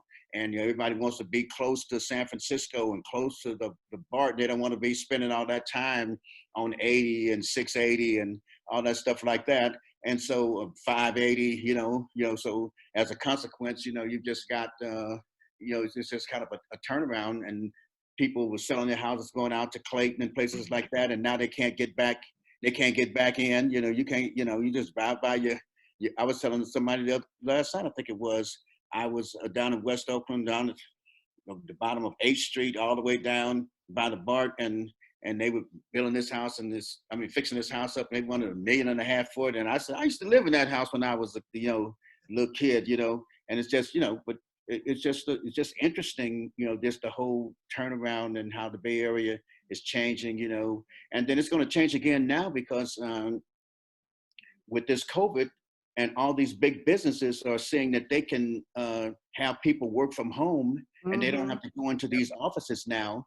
So now these big office buildings, the rents for them are plummeting now. Right. And they're plummeting, and we don't know. I mean, so a person could definitely say, "Hey, I'm going to move to Idaho and pay Idaho rent." Or buy a house in Idaho that, same kind of house you buy out here for $180,000. Oh, yeah. But you can still have the California salary. Yep. And so we don't know what's going to happen with real estate. We don't know what's going to happen with anything. I mean, it's going. Lenny. Yeah. My family is also from East Palo Alto, and I was there when it was East Palo Alto, and they've incorporated it into Palo Alto, but I was there when they had the first McDonald's with the bulletproof drive-through. Right, yeah. Bulletproof in McDonald's? Nairobi. Bulletproof drive-through. And now I go, because Jones Mortuary is there, and all my family has been buried at Jones. Yeah. You can't even recognize when you get off University Avenue anymore that it's... You get lost, yeah, right, yeah. And it's full of Hispanics now. Like, I barely see any African-Americans at all. The whole demographic sounds like LA. Shifted. Yeah, and those houses down there, I mean, almost every house in East Palo Alto is worth $1 million. Right. What? Yeah, almost East. Like $300,000. Jones Monteberry just not too long ago. Just buried my uncle over there. Right, I own a house down there in East Palo Alto. Paid $17,000 for it, and get offered $800,000-900,000 for it all day long. And the St. John Missionary Baptist Church. Yeah, Reverend Branch over there. Right. Yeah, I know down about East Palo Alto. And my mother used to have a house on Clark down there, right? Yes. We did too. Oh, you did? You might be my little neighbor or something like that. Your little girl running around with pigtails or something. Yeah. But yeah, I mean, it's just amazing, because you got all of the high tech places down there and everything, so it's just unbelievable. You're on Clark. Well, what things in California actually took over from New York as the most expensive place to live. Yeah. In the country. Yes, but the Bay is, yeah, right, yeah. So it's crazy. My daughter said she's driving up to the Bay this weekend, and I have been trying to talk her out of it. But she actually grew up in San Jose. She went to San Jose University. Oh yeah, and she went to SJSU. Yeah, and she grew up. That's when she got her footing. After I made sure And then she got out of the house and went on to school. But she's loved the Bay. When she lived in Dallas, when she lived in Houston, she always wanted to come back here. And the Bay is where she thinks she belongs. I We're don't good think people, that she. Yolanda. We're good people. Oh, of course you are. My grandparents lived in the Bay. In fact, my grandparents lived on Hayes and then on 7th. My aunt lived in Oakland on, I don't remember the name of her street, but one of our board members, Leonard Collins, who will be joining us any minute now, he is still up there. He's got a restaurant called Southern Cafe that was in Antioch. Oh yeah, So, Cafe. yeah, so I'm quite familiar with the Bay. I think it is absolutely ridiculously high. In fact, I was on a flight going from here to Dallas in December a couple of years ago, and a student told me that she paid $13 for a bowl of soup. $13. And then someone else, we were talking to someone else, they were paying $1,800 a month to live in a crawl space. Yeah, it was How pretty do you bad. I mean, live in a crawl space and then pay $1,800 a month to live in a crawl space? That's ridiculous. That is absolutely ridiculous. And the adjuster came out to look at my car after it was stolen, and I got it back. And he said, oh yeah, he says, I've got a girlfriend right now who lives in a house with 6 people, and she pays $1,100 to have a bed in the living room. Yeah, I Come saw that on Craigslist. Come on, come on, come on. 13 people living in the house, and they were Yeah. looking for more people to move in. That's just ridiculous. And there's a lot of people, I saw a documentary on it, people working in Silicon Valley, living in their cars. Yeah. Their cars parked all up and down the street, or they've got these small RVs and things like that. You know, and it's insane. It's like, you know, you're making $150,000 a month, and you can't find anywhere to live. Come on. Yeah. That is just outrageous. That is just simply outrageous. Let's take a couple of calls. Okay. Tyser. Are you with us, Tyser? Yes, Collette. How are you this evening? Good, good, good. Very good. How are you?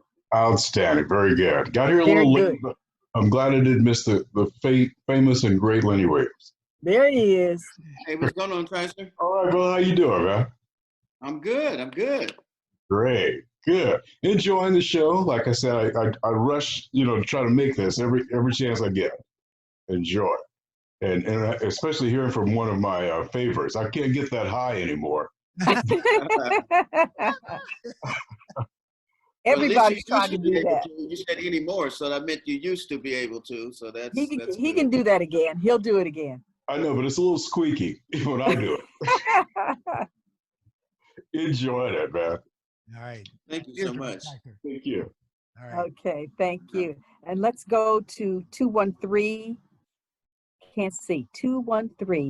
213-392. Caller at 213-392. Caller, are you there? 213-392. Okay, maybe that caller is just listening. Let's go to Pat Jones. Pat's partying with us. Hey, thank you for taking my call here. I am enjoying the show. I am really, really enjoying it. And it's such a privilege because I've danced to those songs so much. Bring back lots of memories. All righty. Yes, yes. Absolutely. So it is a party. You can see, Lenny, that we party here on Intentional Talk Radio. I see that. Yes, I got. Oh yeah. I can hang out sometimes. Yeah. You got to hang out with us because it is always a party. Thank you so much. Very good. And what we want folks to know is whether this is COVID or not, we party. And we want folks to know. Always good to have a good time. When you're doing live performances today, how many pieces in the band that you use? Well, I have just a 4-piece band, and and then we can go from there.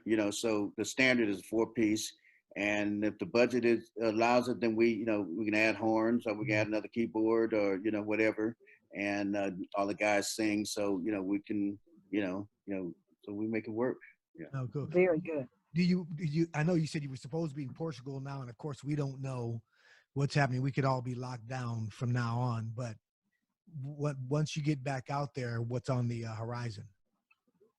Well, I don't know. I got some gigs that I have to make up, because I got deposits from some shows, Mm-hmm. and so I got to make those up. And then, just whatever comes up, I guess it might be a whole new landscape once we get back. Not really sure. Not sure how long this COVID's gonna hang around and what it might mutate into and everything. Oh God, yeah. And so just kind of a wait and see attitude, but definitely excited about getting back out there, doing my thing for sure. Very good. Cheryl from Climax we had on last night, and she said they are doing a show in October, Collette. One in September and one in October in Vegas. And did she say that they were going to have an audience or not?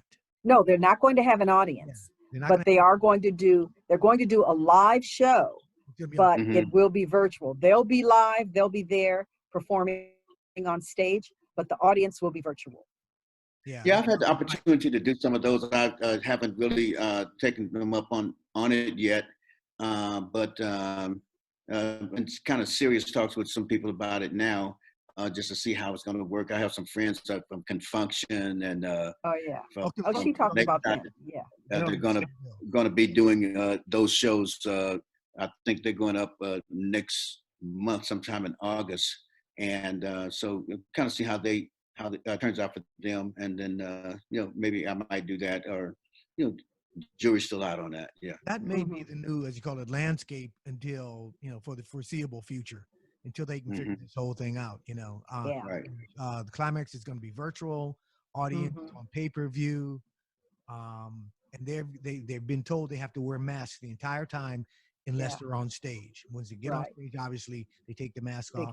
Off stage, they put the mask back on. So that may be the way we see it for the next. I mean, it could be for the next couple of years. Oh, let's hope not. Yeah, let's hope not. I understand live performing. There's nothing like live performing. Oh yeah. You get to feel the audience. You get to be out there. But this is where we are. Unfortunately, this is where we are. Unfortunately. Somebody running the show who hasn't got a freaking idea, who couldn't find a hole in the ground if he walked in it. Yeah. So we could be in bad shape for some time. Let's hope not. We have to continue to pray that this gets to be handled real soon. Got to get a handle on it. Got to. So Lenny, who's the pianist in your family? In my family was really interesting. My brother and my brother and my sister both took piano lessons. I didn't. I played trumpet, and then years later, my dad called me up and he was like, hey, "Come on, I got something to show you." And he had a guitar and an amp, and I said, "Oh, you bought that for me?" And he's like, "No, this is mine." And he started playing it, right? And then he had an organ, and he started playing the organ. He always could play, but I guess he was just always so busy working, that he. I never ever saw him play growing up. I never saw him ever touch a piano except to move it into the house, and and here it is, I mean, I was grown, had kids and everything, and the guy could sit down and play guitar and play keyboard and everything, so it's just kind of amazing. Yeah, and I do have a younger brother that he's a minister, but he really plays really, really well. Yeah. Oh, that's good. So, but that is a piano that I'm seeing in the background, correct? Oh yeah, it's a piano. I do my vocal exercises and stuff like that, and I can fool around a little bit, but I wouldn't say I could play. Yeah, like yeah. Well, I can. Yeah, I can play chopsticks. Chopsticks, yes, right. Yeah. Yeah, Mary had a little lamb. Yes. Yeah, and I used to really try to play a lot because my father always had us playing an instrument, and all of us have an instrument. I was on the violin, the flute, and I tried to play the drums, but I was not able to compete with Kenny Hendrix. But we all have instruments. My sisters are clarinet. I'm the flute, the violin, and I also played percussion, the bells in the band. Wow. We were all in the band. And I believe I was the only one in band and orchestra. But we all had a musical instrument. I don't know if any of us can sing a tune, but we all had an instrument. We can't, I don't think any of us can sing. Mm-hmm. Oh, well, Kenny Hendrix, he sings. He sings with his band. A little bit. Secondhand Smoke. Oh, wow.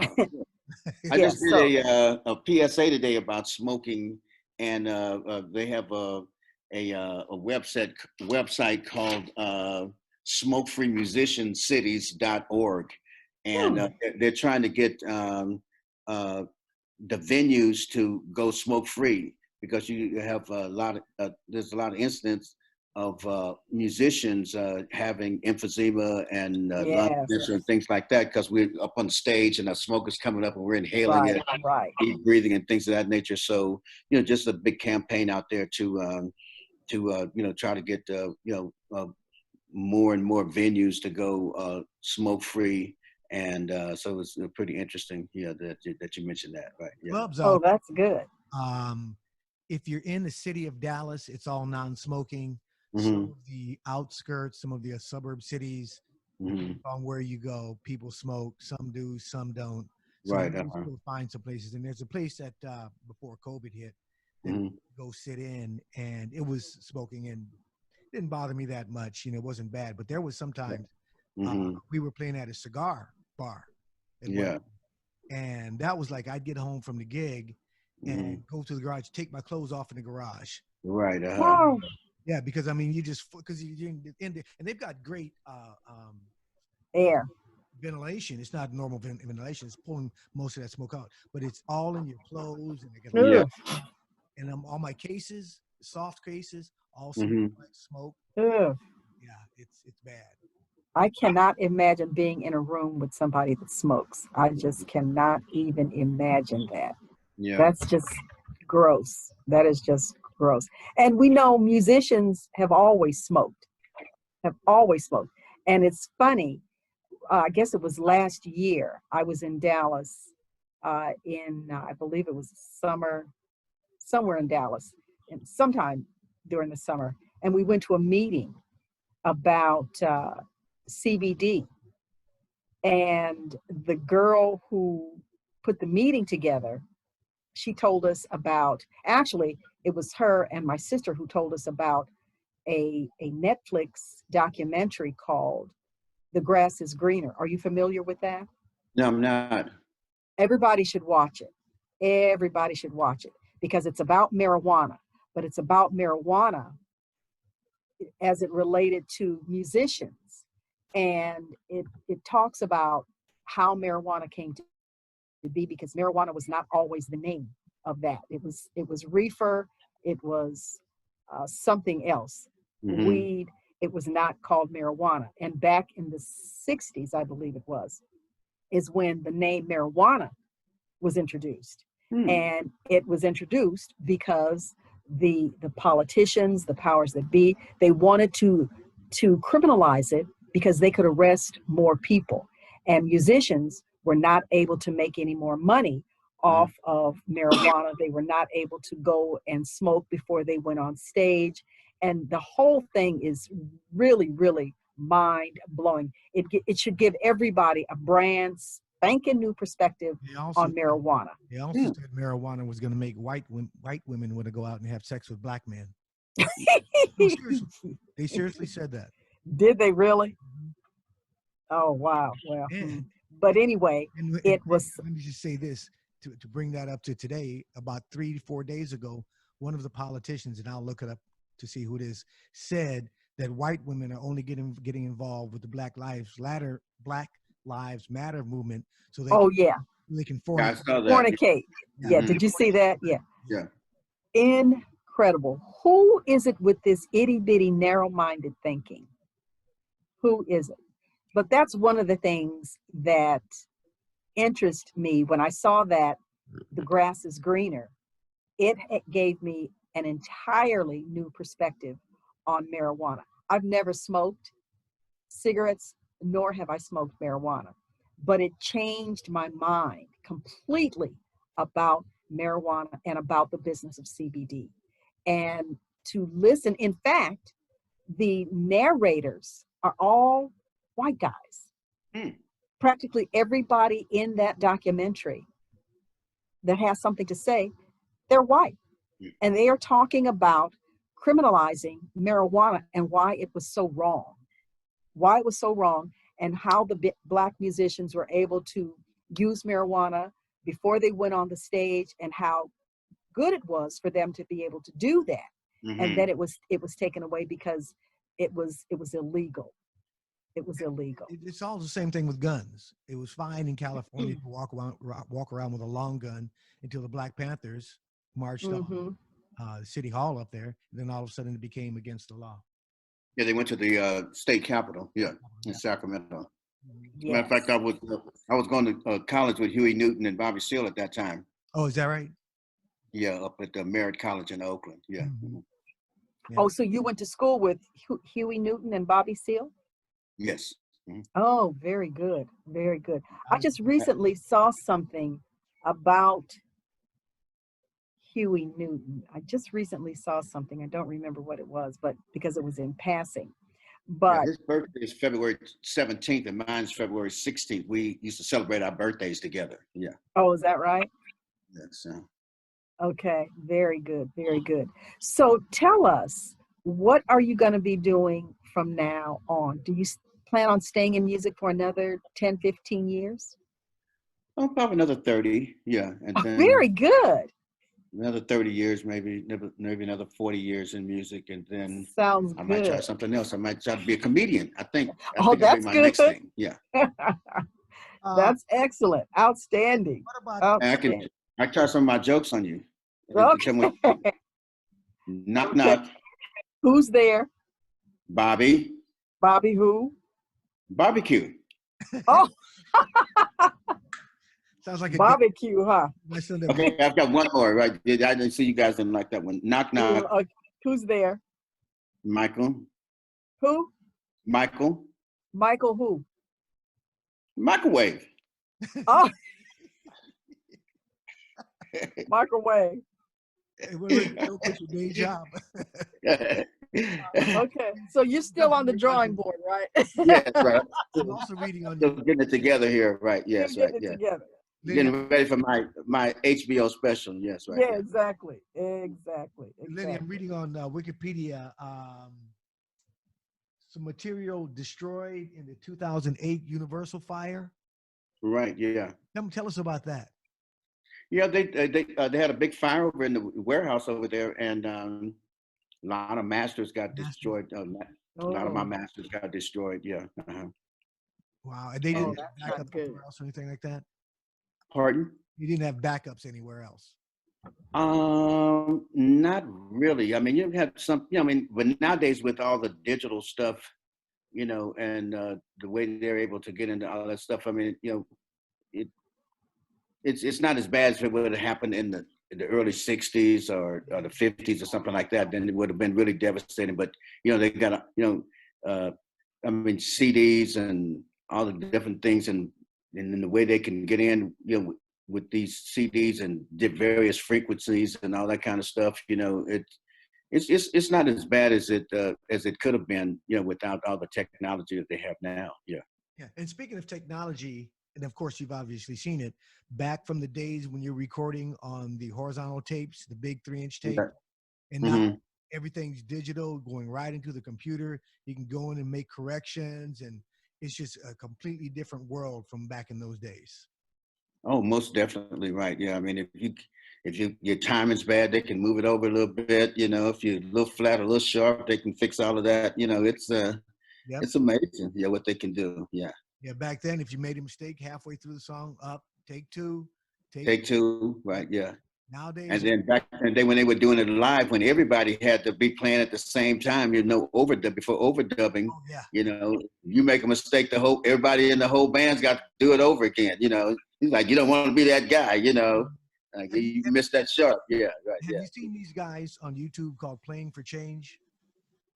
I don't think so. I think I heard some about it. They'll have like a guy in Detroit will lay down the bass line to Stand By Me. Then they'll have a guy in Brazil doing the percussion to Stand By Me. Then they have a guitar player from Spain. Then they have another percussion player from Africa. And they'll have maybe 10 different people standing there recording their stuff. They just their and then they put it all together. And they've got some it's mainly cover stuff, but they do a really good job at it. But that's the way the technology is. You got people all around the world, and then somebody gets together, puts it all together. Put it, Well, interesting, because Jimmy Kimmel is on hiatus for the next 2 months. So when COVID started, he started broadcasting his show from his home, but he kept his band together. And his band is not Santana, but it'll come to me. Not Kevin. But what was it?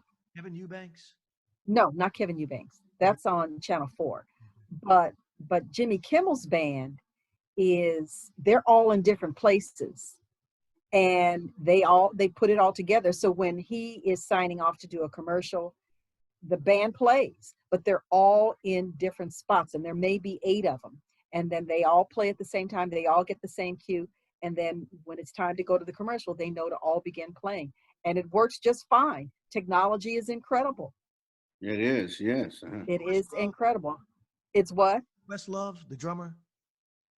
Questlove? No, I believe that's Jimmy. That's Jimmy Fallon. Jimmy Fallon, yeah. Jimmy Fallon. But Jimmy Kimmel's band is a father and son, and they're Hispanic, and they've been with Jimmy Kimmel. Well, the son has known, they grew up together, and the father and son are very popular. I can't think of their names though, but they're very popular. Guillermo, or they're what? Is that the guy that he has all the jokes with, Guillermo or something like that? Not Guillermo, no, not Guillermo. But the band, it's the father and son. The father plays, the son plays guitar, and the father plays Cleto and the Cletones. Cleo and the Cletones. But his father is I can't think of his father. Cleo and the Cletones. But his father is the musician who's very well known, very well known. But they play in all different spots. And when it's time to go to commercial, they all get the cue and they all begin to play, and it just sounds like they're in the studio. They do it very, very well. Yeah, they do it very, very well. So everybody is having to adapt to this new so-called normal. Everybody's having to adapt. So we're doing everything on Zoom, even though the entire planet is using Zoom or Skype or some form of technology to do what you have to do. Right. So we have to make it work. We have to make it work. We ran out of time. Lenny, you want to give the listening and viewing audience websites, social media information, telephone number, name, rank, serial number? You don't want anybody to contact you. I'm on LennyWilliams.com. You can always reach me. I'm on Instagram at Lenny. Just Lenny Williams, and Facebook, all of that good stuff. And you can catch me there, Instagram, Twitter, all that stuff. And we check it out every day, 2 or 3 times a day, and we answer it ourselves. And definitely reach out to me. You can find out about what I'm doing, where I am, on my latest music, and everything like that. Yeah. And your latest music is out there also? Yes, so it's on iTunes, Tidal, Amazon, Spotify. Yeah, it's all out there. Yeah. Okay. Southern Girls are the 2 new singles, right? Yeah, Southern Girl is the jam. Southern Girl, Southern Girl. Yeah, it's gonna be my next single there, right? Yeah. Yeah. Very good. So we can get that and play. Yeah, right. Yeah, on iTunes. Right. Yeah. Most definitely. Yeah. Play it and dance around. Yeah, we want to play it on this network. As you can see, we party. I see that. Yes, right. Yeah. We do party, so we will give you some sounds on this network. We will give you some playtime. Let's hear this before. Yes. We're going to run out of time, but I want to make sure we play this.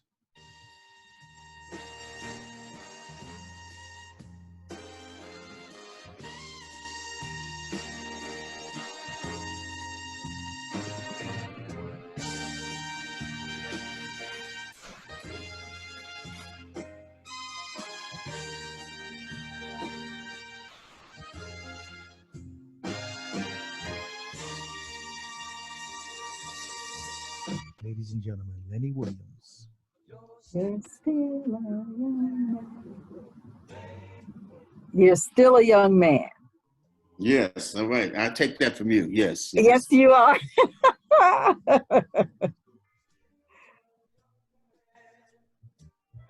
might turn off the lights and go in the corner. Yeah, that's going to do it to you. Yeah, exactly. Where's Gracie? Down on my knees.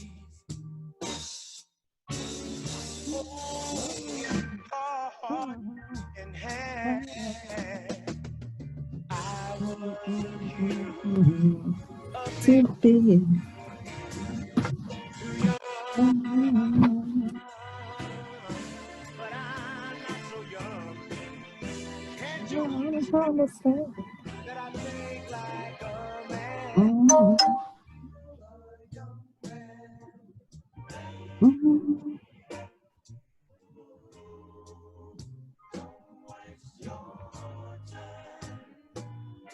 No, baby. I'm not wasting my time.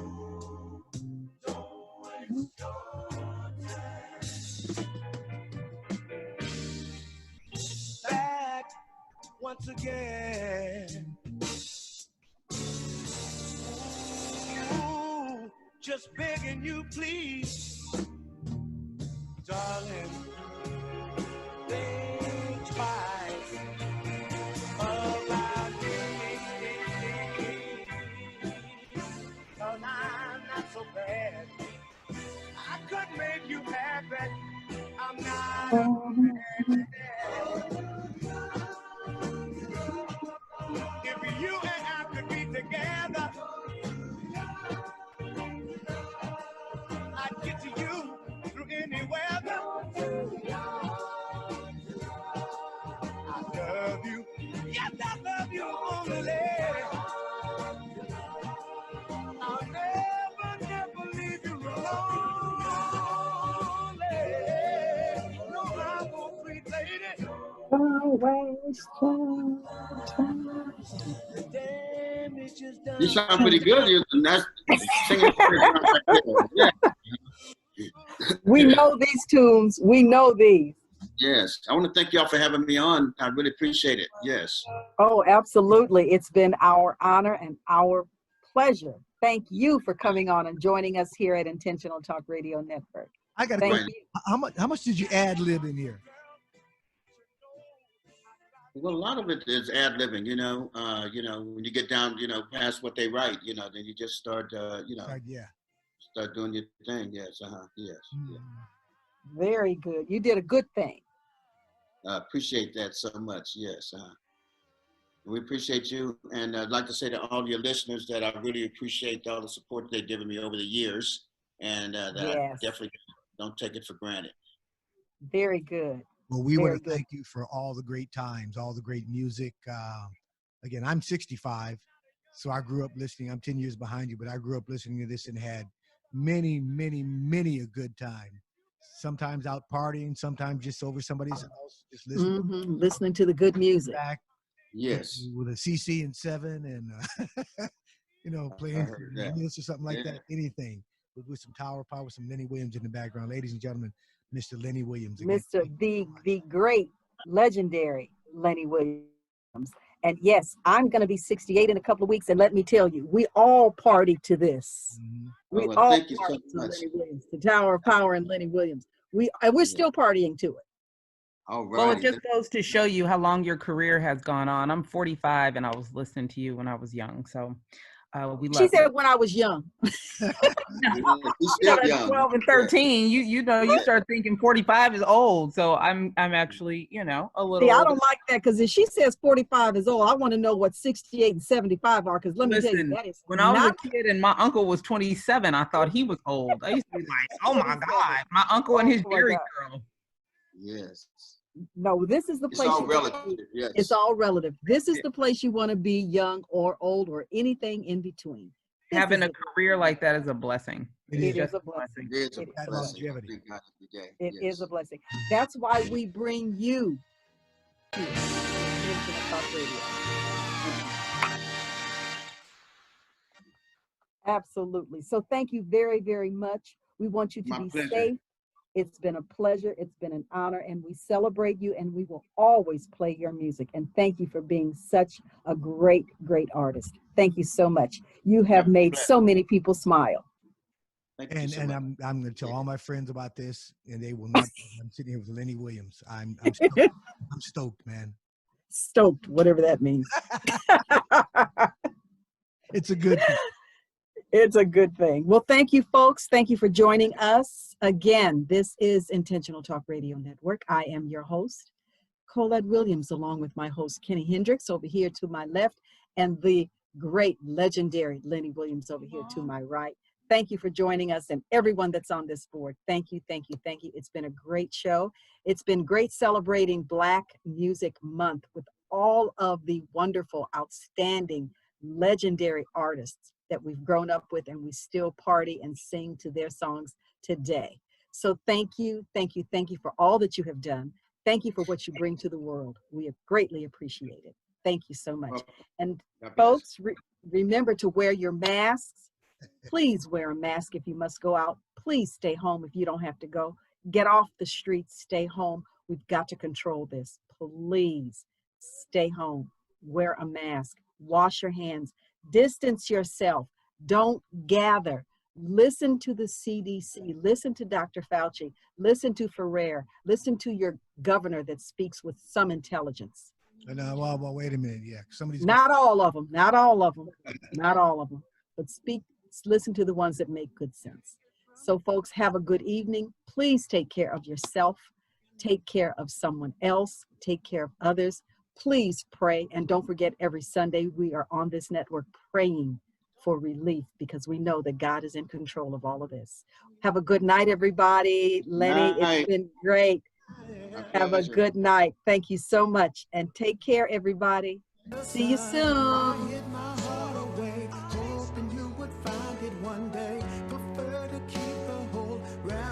Just let it go.